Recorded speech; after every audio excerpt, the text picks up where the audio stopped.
Okay, perfect. So now you can see it, I think, right? Yes. Exactly. Okay, perfect. I'm glad it's better now. Okay, so guys, for today, again, Rita, the person that you met yesterday that you're going to meet tomorrow, okay? So as we spoke, now it's the day for us to take a look at some examples of CVs, cover letter, and LinkedIn. But more than examples, there are a lot of examples online, but they're not, at least in my perspective, you're not 100% objective. So I bring you more than example structure, okay guys, so that you can use those structures to build it, to build them, actually, those tools. But let's jump into it. We're preparing the before, okay? And we're going to talk about CV, cover letter, and LinkedIn. So first of all, about CV, okay? So a good CV, this is the structure, okay guys? Now I have here a link, and then I'm going to show you some examples and a tool that you can use to manage it. But pretty much these are the sections that you should have on your CV. If you have more than these, guys, you don't need them, okay? And I don't need them as a recruiter, okay guys? So this is what you should have. You should have a section with contacts, okay? So your contacts, and one important thing, you should have a phone number that it's easy to reach, and since it's remote work, make sure that you have the indicative, okay? I know this sounds like that's common sense. Sometimes it's not that common, so make sure that you have your country code before the number, okay? So that I can reach you if I want to. And then leave your email. Make sure that your email make sure that your email is a somehow professional email, okay? Don't say like, for instance, in my case, I had a personal email which was Ritinha, which is this like little name for Rita, or I would have like K's instead of C's, and you know, like those were dark times in my teenage years, I would say, but just being clear, use an email that it's proper, okay? So that's very important. Also remember to have a tagline. And now you wonder, Rita, what's a tagline? A tagline, it's pretty much a sentence that can summarize you. It can either be a tagline saying, for instance, software developer, or even, guys, if you're into digital marketing specialist or performance marketing specialist or project manager, this is a tagline, okay? And you should have it because it's who you want to be, or the role that you want to achieve, or how you should how you picture yourself as a professional and as your skill set, okay? Then a brief summary, and by brief summary, more than 4 lines, it's too much, okay guys? So 4 lines maximum, in which you describe what's your motivations and what do you want to do with your career. So I've been working in tech startups, or I've been working in fast-moving consuming goods, for instance, and now I want in marketing, and now I want to do a shift for data science, for instance. So this is a good place, or think of it as a smaller cover letter, okay? So if you want to justify or highlight any topic, it should be a good place for you to go, okay? And then after this, you mentioned work experience. Okay, guys, you're applying for jobs.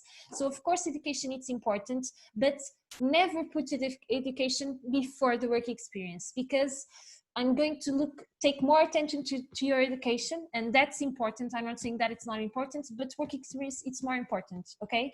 So leave work experience as the first part, and then use it from, and mention it from, actually it's the opposite, that it's written here. It's mention first the most recent one, and then last the oldest one, okay? Make sure you do this path and not the opposite. Add a brief description, okay, of your achievements. And when it's achievements, it's like the number of things that you were able to do, or big projects like I was able to release that to the market, or I was able to recruit X people, or I was able to define that process, and yeah, and things that add impact. And don't add a lot of job description responsibilities, because that should go to your LinkedIn. Okay, guys, but we're going to talk about that later. And add number and or skills. So add numbers and add number, it's like for you guys to pay attention to quantify your efforts. So if you worked in business, the number of clients that you manage in your portfolio. If you worked in marketing, the number of sales that you generated. Okay, guys, so pay attention to these. And then the skills, it's if you work in a more technical background, such as performance marketing, and you're able to do Google Ads, affiliates, and things like that, mention that there. And if you're into tech itself development, mention the technologies that you are used to work with. Okay. And then after that, you have education and qualified and the education and qualification field, okay, in which you add just the relevant education and courses. Okay, guys, so don't mention high school. Okay, so I know high school can be the number. Okay, sorry, I'm seeing here the chat, and since it's 100% related with this slide, the number is add numbers. It's missing an S. Sorry, it's a typo of mine. Add numbers, it means if you can quantify your achievements, it's perfect. So if you can add the number of clients that you were able to gather to that company, the number of releases that you were able to do, or the number of business created, the number of people that you hired, try to quantify your achievements. Okay, guys. But coming back to the education, just mention the relevant education and courses. Okay, don't mention high schools, don't mention anything that it's not relevant. If you did a Udemy course, those are relevant, of course, but would you like to keep it in your CV? Maybe LinkedIn, it's a better approach for that. Okay, so keep it just keep it clean and keep it straightforward. So I would add, if you have an university degree, mentioned there. If you have additional courses in certified entities, leave it there, but just the ones that are important for the job and that represent heavily impacting the function that you're applying for. Okay, and then if you want to have a section of interest and other relevant experience, in as asked yesterday, in which you can mention hobbies, volunteering, and social activities, like social impact activities, you can mention here. Okay, but leave it short as well. And then you have a skills section, and just only core skills here. And then because just the ones that you feel like that are part of your competitive package, I would say, as a professional. So if you're just somehow good at Excel, which is a tool that it's important for everyone's work, but if you're just average at it and it's not 100% related with the position, don't put it there as a skill. Okay, but if you're applying for a position that it's more performance marketing related, for instance, or digital marketing, go ahead and put that you're good in managing those some tools or Google Ads and things like that. Okay, and here you should also include the languages in the skills. Okay, so this is where you should include languages. You don't need to put those bars in which you say you're 4 out of 5 of languages. That doesn't say a lot. If you want to mention a level, mention the ones that are A1, B2, and all of that. Okay, and then awards and recognition.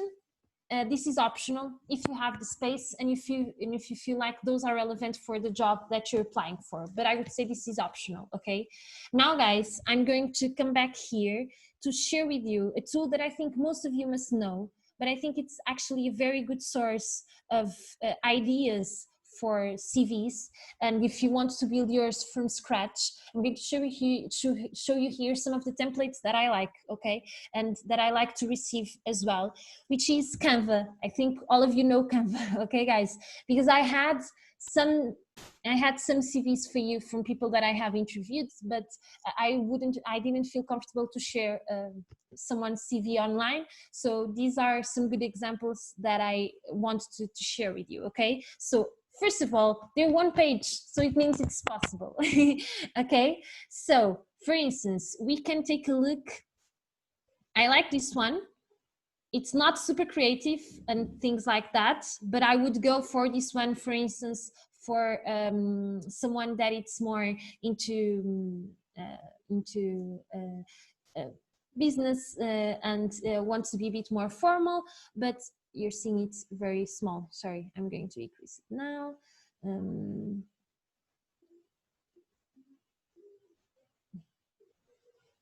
Sorry guys, my internet is taking forever, but pretty much you can find here the name of the person. You have, again, the tagline. You have, oh, something is happening. Sorry guys. You have the summary here as well. Okay. You have the work experience. Okay. And important, you have here the timelines and the companies and the roles. That's important. And then you have education. Okay, and then you have your contacts again, a skills summary that you can mention, as I said before, and awards received.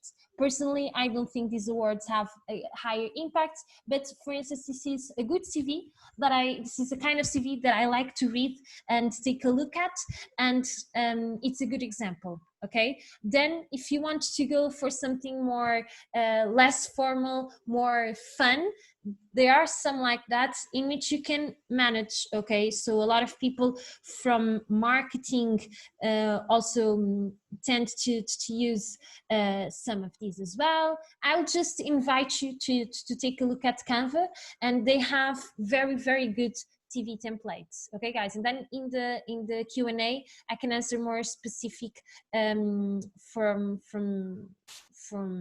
that, and it's free, so you can use it. Okay, but pretty much this is a section. I can share with you the screen after the screen, no, the presentation, so that you can have it when building your next CV. Okay, after that, just remember what to remember when making this CV. Okay, make education tailored. Again, if you're applying for, of course, you should always have your bachelor's degree there, in my opinion. Okay, bachelor's, master's, or other very important course that have a heavy impact. But those courses or complementary courses that you made, make them tailored. Okay, and add only the ones that are tailored to the position that you're applying for. Have a professional email, as I was telling you about. Link your professional social media and other links. Okay, sorry for the redundancy, but pretty much you can leave a link in a PDF, which is very good. So I can press on your CV and open directly to your LinkedIn, or if you want to share other social media like Twitter, or if you have a portfolio or personal website that you would like to showcase, and of course link it all in the CV. Okay, then don't be too detailed in describing hobbies or other activities. Okay, just describe them, just highlight them. Like we had yesterday, we had someone that helped with planting trees, and you can say that you were a gardener or a voluntary for a project, okay, for a specific project, but you don't need to leave a description there, and then just put a date. Okay, don't use Europass model. Okay, it's very important because it feels like you didn't make any efforts, and I know that some companies you feel like but it's universal, but still a lot of companies don't care for that. Okay, so they prefer to see your tailored CV. And then no grammar or spelling mistakes. Avoid cliches and adjectives. Okay, don't put in your description, I'm very, very creative, or my work is very good. This doesn't translate in anything, so make them actionable and add those numbers that I was telling you about. Okay, focus on achievements and numbers, and that would make you better, I would say. Okay, and make sure the timeline is clear.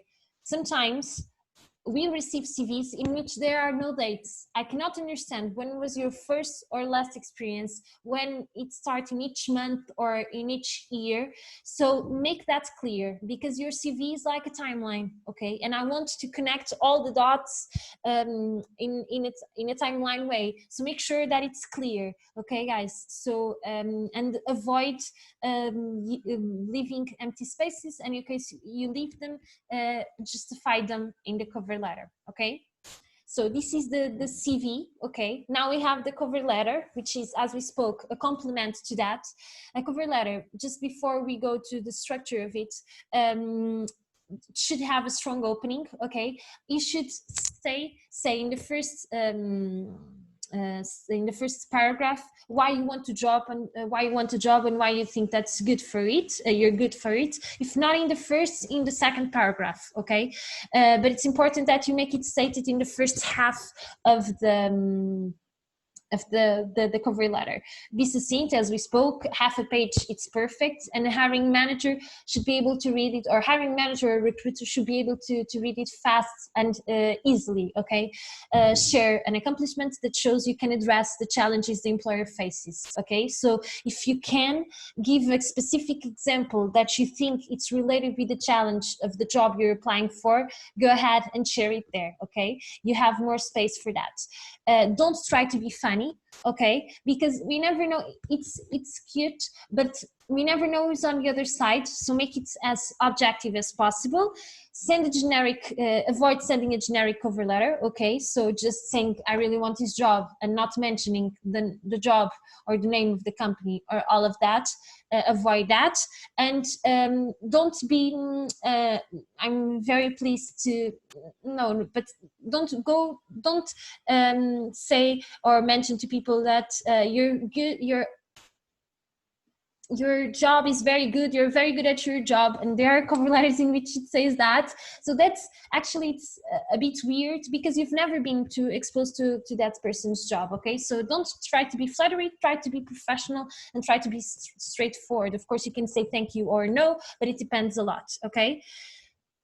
Now I'm going to share with you the structure of it. So now you go home, or you're home now, I don't know if you're home, but now after this session, you have the structure that you can take a look and build your cover letter, okay? So first you start with hi, and then you say, dear, in this case, lender, for instance, in our case, or dear hiring manager, or if you know the person that it's on the other side, dear June, for instance, if you bid for June, or for the person that you know you're addressing. And we have spoke about that. If you can understand who that person is, go ahead. If you can't, go and try to understand what's the name that it's given to the people that work there, okay?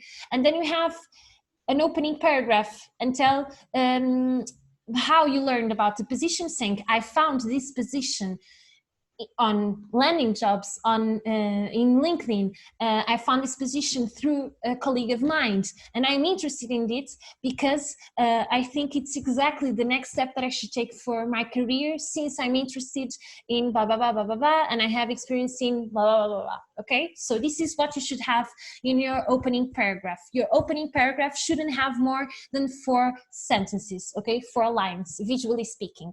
And then you go to the middle paragraph, which is the second paragraph, and then you give a summary of your background, okay? And then you can justify, if for instance you made some change in your background, you can justify, but you can say, okay, my background is in business, I decided to do some complementary, for instance, training in HR, sharing my professional experience, and then I decided to join that market, or that area of a company. And then you mention also the critical skills that make you qualified for the position. Again, make it tailored. Go and check the main requirements and understand. You should have all the main requirements described here in the middle paragraph, and explain here the gaps and changes of backgrounds. So this is the right paragraph for you to do so, okay? But always in a positive note, okay? I made this because I understood, or there's this gap because I had the opportunity of doing that and that and that, okay? And then you go to the second middle paragraph or third paragraph, in which you can demonstrate more of your your persuasive or soft skills. Okay, so you can talk about the teams in which you have been involved, what was your role, what if you would be the informal leader, if you would be if you're would be the one that it communicates with everyone, if you were the organized one. So showcase your soft skills in this third paragraph. And then when you're already when you're settled on your profile and making it clear in a full text, you go to just the final paragraph, which is about availability. So I'm available, I'm interested in the job and available to start in X date or in 30 days, it depends. Reinforce your contacts. Okay, say you can contact me through this and this contact. My advice would be to mention your email and phone number if possible. Thank the person and say thank you for your time and thank you for your availability to take a look at this cover letter. If you have, I'm looking forward to getting contacted or getting the chance to get to know you and to speak with you about my application. And this is what we advise you as a cover letter, okay? And then we go to LinkedIn, okay, to the LinkedIn profile. And as I told you yesterday, LinkedIn, it's actually a great compliment to your CV, because on your CV you shouldn't write too much. On LinkedIn you can write whatever you want to. Okay, guys, so you should have a cover image if you can. Don't leave just the LinkedIn one there. There are a lot of images banks in which you can take a photo. If you have one personalized by you, go ahead and put it there. Then you should have, we have spoke about this yesterday, about the appropriate photo of yours in a clear background, not too formal if you don't want to go that way, but make sure that it's not a photo with more than one person and all of that. You know how it goes, okay? And then you have the tagline. The tagline, I advise you to make it the same as the one in your CV. If you're actively looking for a job, there are some people that's right there looking or seeking for new challenges. My advice would, if you want to have that sentence, have your current role or your profile in general, and then if you want to add that sentence afterwards, but give some context to the people looking at it. And then, very important, the location. Even if you want to work remote, put the location, or if you're 100% free to work with whatever location, just put the remote, okay? You can put it as a location, so feel free to add it there, okay? That also signals that you're available for remote work. And then there's the about and the summary section, okay, in which you can go a bit more crazy than on your CV, okay? But have a list as a brief description or summary of who you are, what you want to be and what you're looking for. And you can add a list of core skills, okay guys? You can add a list of skills that you have or experience. For instance, B2B marketing, HR management, front-end tools or front-end methodologies and languages. In my opinion, if you are into more tech, go ahead and put the specific languages there, okay, the skills there, because it's easier for people to find you. But you can leave that in the summary section, okay? And then this is very underrated, but we have the activities section, which is in which we can see